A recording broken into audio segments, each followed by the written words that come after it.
안녕하세요. 미래기술 신산업 카페 뉴스 읽어주는 바리스타 이온규입니다.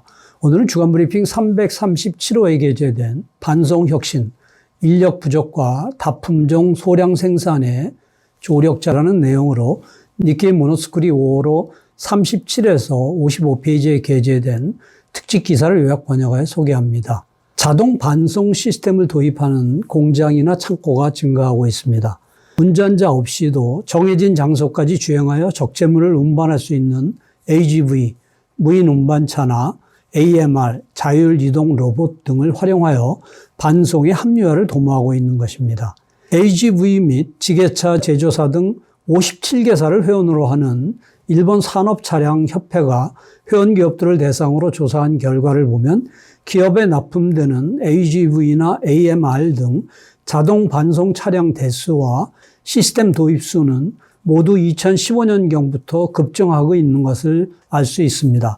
일본 산업차량협회의 회원 제조사에 한해서 말하면 80% 정도는 제조업계에 자동 반송 시스템이 보급되기 시작하고 있는 상황을 알 수 있습니다.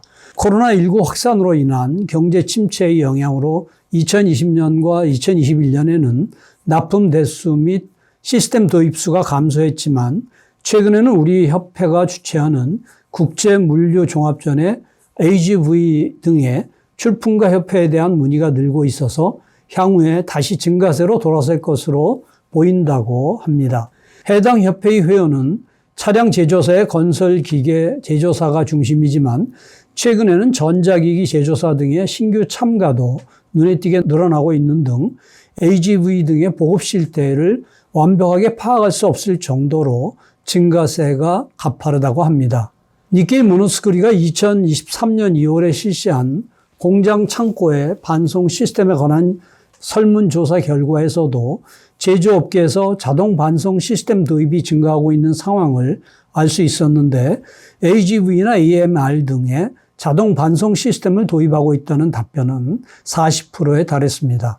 AGV나 AMR이 제품 및 가공 후에 공작물을 반송하는 모습을 공장 내에서 볼 수 있는 것은 이제 드물지 않다고 해도 좋을 것입니다. 예를 들면 IC는 2022년 5월부터 도요타 자동차의 전기 자동차 BZ4X 전용 전동 엑셀 3종을 생산하는 조립 라인에서 컨베이어와 셀을 AGV로 연결하는 라인을 도입했습니다. 다이하츠 공업이 2022년 10월에 본격적으로 가동한 교토 공장의 보디 조립 공장에서 보디 골격이나 프레스 부품을 컨베이어로 반송하는 것을 줄이고 AGV의 채택 범위를 확대했습니다. IC나 다이하츠 공업 모두 반송 루트를 유연하게 변경할 수 있도록 하는 것이 도입의 목적입니다. 그렇다면 왜 자동 반송 시스템에 대한 인기가 높아지고 있는 것일까요? 일본 산업차량협회의 타카세 전무를 비롯해 많은 관계자들은 그 배경으로 인력 부족 및 작업자의 고령화와 다품종 소량 생산의 진전 등으로 제조업 구조의 변화를 꼽고 있습니다. 생산자 인구 감소에 따른 인력 부족은 제조업 현장에도 영향을 미치고 있습니다. 특히 젊은 층의 인력 부족으로 고령화가 진행되고 있는 현장에서는 무거운 부품을 대차에 싣거나 업체 창고의 높은 곳에 있는 선반에서 물건을 내리는 작업 부하가 문제가 되고 있으며 잘못된 부품을 반송하는 미스나 무거운 공작물을 든 작업자가 넘어지는 사고 위험도 높습니다. 그렇지만 반송 작업에 비용을 들이는 것도 쉽지 않습니다. 가공이나 조립과는 달리 제품 부품의 부가가치를 높이는 작업이 아니기 때문이죠. 따라서 수익으로 이어지지 않는 반송을 위해 무작정 작업자를 충당할 수는 없습니다. 부품이나 제품의 반송이라고 하는 부가가치 향상으로 직접 연결되지 않는 작업을 얼마나 자동화 및 성인화할 수 있을까요? 이러한 문제를 해결하는 데 필요한 조력자가 자동 반송 시스템인 것입니다. 생산 현장 상황에 맞게 도입하면 가공이 완료된 공작물을 AMR을 이용해 다음 가공 현장으로 반송하거나 업체 창고에 높은 곳에 있는 부품을 AGF, 자동 지게차로 꺼낼 수 있는 등으로 작업자의 부하를 줄여 운반 미스나 높은 곳에서의 작업 시 사고도 줄일 수 있습니다. 앞서 기술한 설문조사 결과에서도 자동 반송 시스템을 도입했다. 또는 도입을 예정하고 있다고 답한 응답자의 80%가 인력 부족 해소를 도입 이유로 들었습니다. 제품의 부가가치 양상으로 이어지지는 않지만 필수적인 작업을 담당하는 조력자로서 AGV 등을 활용한 자동 반송 시스템에 대한 니즈가 높아지고 있는 것입니다. 또 한 가지 중요한 것은 제조업계에서 추진되고 있는 다품종 소량 생산과 제품 라이프 사이클의 단기화입니다. 고객 니즈의 다양화에 대응한 다품종 소량 생산에서는 생산 품목이 단기적으로 바뀌기 때문에 생산 라인의 레이아웃을 변경하는 빈도가 높아집니다. AGV나 AMR 등을 이용한 자동 반송 시스템이라면 이러한 레이아웃 변경이 용이하게 대응할 수 있어서 컨베이어 벨트나 케이블의 부설 및 고정이 불필요하기 때문입니다. 특히 반송의 성인화 및 자동화와 잦은 레이아웃 변경에 대응할 수 있어 최근 주목받고 있는 것이 자율주행이 가능한 AMR입니다. 기존 AV와 같은 유도용 자기 테이프의 부설 없이 소프트웨어만으로 유연하게 주행 경로를 변경할 수 있습니다. AGV나 AMR, AGF가 무엇인지 지금부터 다시 한번 정리해 봅니다. 일본 산업규격의 정의에 따르면 AGV란 공공도로가 아니라 공장 내부나 창고 내부 등 한정된 범위를 무인 상태에서 자율주행으로 사람이 아닌 제품이나 부품 등 물품을 반송하는 차량입니다. AGV와 AMR의 차이점은 자율주행 시 가이드가 필요한지 여부입니다. 즉 코스가 고정되어 있는지 고정되어 있지 않고 자유롭게 주행할 수 있는지의 차이이지요. AGV는 바닥에 부설된 자기 테이프나 광반사 테이프, 마커 등과 같은 가이드를 읽어 그 가이드에 따라 주행합니다. 경로는 미리 고정되어 있습니다. 그 대신 자차의 위치를 판단하기 위한 센서나 카메라가 필요 없어 구조를 심플하게 할 수 있으며 가격은 AMR 등에 비해 상대적으로 저렴합니다. 이에 반해 AMR은 자기 테이프 등 유도용 가이드가 필요 없습니다. 라이더나 램 등의 기능이 탑재되어 있어 자신의 위치를 실시간으로 파악하거나 주변 지도를 자동 생성합니다. 경로상 장애물을 피하거나 일시 정지하면서 소정의 장소까지 자율적으로 주행할 수 있습니다. 상황에 맞게 유연하게 대응할 수 있고 경로 변경도 쉽지만 센서나 카메라 등이 탑재되어 고기능인 만큼 일반적으로 AGV보다 가격이 비쌉니다. 어느 쪽을 선택할지는 사용자의 목적이나 사용 환경에 따라 다릅니다. 반드시 고기능 및 고성능인 AMR이 좋다고는 할 수 없는데 가동 범위가 한정되어 있고 반송 경로도 심플하다면 비용 대비 효과를 고려해 AGV를 도입하는 사례도 있습니다. 이러한 자율주행 방식 외에도 형태나 기능의 차이도 있는데 일본 산업차량협회는 반송 차량을 적재형, 견인형, 지게차형 등 세 가지로 분류하고 있습니다. 적재형은 차량 위에 제품이나 부품 등을 실을 수 있으며 견인형은 적재물을 실은 대차나 트레일러를 견인합니다. 이 두 가지 모두 적재물을 수평으로만 옮길 수 있지만 지게차형은 수직 방향으로 옮길 수 있습니다. 공장의 생산 라인보다 반송이 복잡한 창고에서는 AGF나 AGV를 피킹까지 포함하여 연계시켜 자동 반송에 의한 효율화를 도모하고 있는 사례도 나오고 있습니다. 이것은 어디까지나 기본적인 분리입니다. 최근에는 세밀한 부품을 피킹하는 산업용 로봇이 탑재된 타입이나 자율주행이 가능한 전기차를 활용하는 타입 등 다양한 자동 반송 차량들이 현장에서 활약하기 시작했습니다.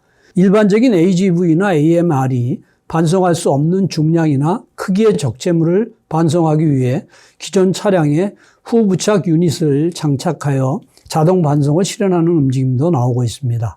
예를 들어 JFE 스틸은 동일본 제철소 게이잉지구 오기시마 에어리어의 부지 내에서 2023년 2월부터 IHI가 개발 중인 후부착 유닛을 장착하여 기존 트랙터를 자율주행할 수 있도록 했습니다.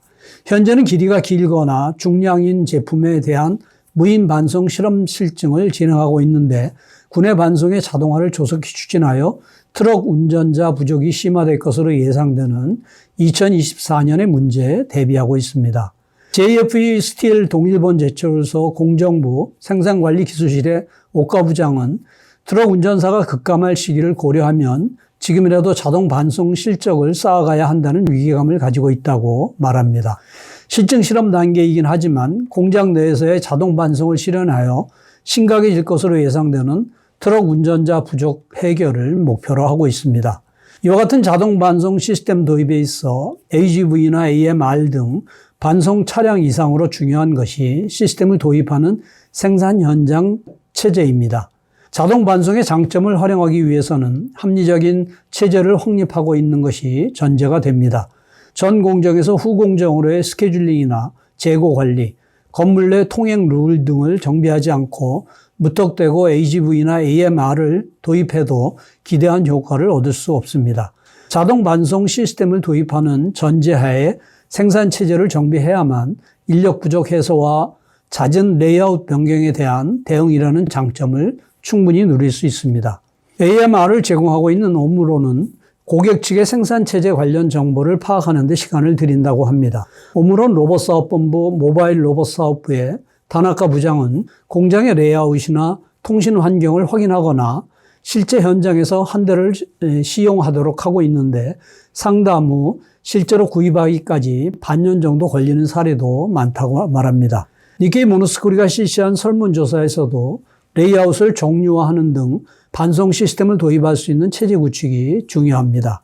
사전에 모든 공정에서 발생하는 중간 스톡을 어떻게 후공정으로 전달하는가와 같은 흐름을 체계화하지 않으면 AGV를 도입해도 의미가 없습니다. 즉 유자 측의 생산 체제에 대한 언급한 답변이 많습니다.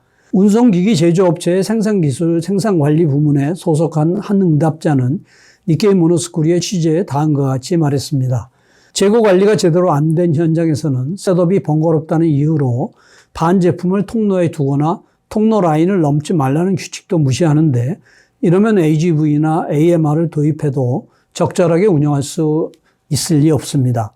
도입을 통해 성인화나 비용 절감을 꾀하려면 우선 생산체제의 재검토와 반송 시스템을 운영하기 위한 확실한 룰 마련이 필요합니다. 자동 반송 시스템 도입이라고 하는 혁신을 도모한다면 생산 현장에 안고 있는 과제 도출과 그 해결이 필요하며 그러기 위해서는 도입하는 측의 상황 인식과 도입 목적의 명확화가 요구됩니다. 자동차 산업 차량 협회는 AGV와 AMR을 도입하기 전 확인해야 할 항목을 정리한 체크시트를 제공하고 있습니다. 체크 항목은 AGV 등을 도입하는 장소의 레이아웃과 주행 장소 상황, 다른 설비와의 연결 여부, 반송하는 화물의 사용 등입니다. 인력 부족 등 제조업의 구조 변화에 대비하려면 자동 반송 시스템 도입은 유효할 것입니다. 도입 전에 일단 반송 시스템을 포함하여 전체적으로 현장의 생산 체제를 재검토해 어떻게 혁신을 꾀할 것인지를 명확히 하는 것이 중요합니다. 미쓰비시 중공업과 자회사인 미쓰비시 로지넥스트는 2022년 9월부터 자동 지게차 AGF와 AGV, 팔레트에 적재물을 싣는 팔레타이저 등을 연계한 자동 피킹 솔루션을 제공하고 있습니다. 팔레트의 출고부터 적재물의 적재물을 실은 팔레트의 반송 및 입고까지를 자동화해 일련의 하역 작업의 효율화를 도모하고 있습니다. 이상으로 요약 소개를 마치며 파트 2의 도입 사례와 파트 3의 신기술 등의 보다 상세한 내용은 센터 홈페이지 hjti.snu.ac.kr의 미래기술 신산업 코너를 참고해 주시기 바랍니다. 다음 주에는 축산 테크, IT로 농가를 구한다라는 내용을 소개하겠습니다. 감사합니다.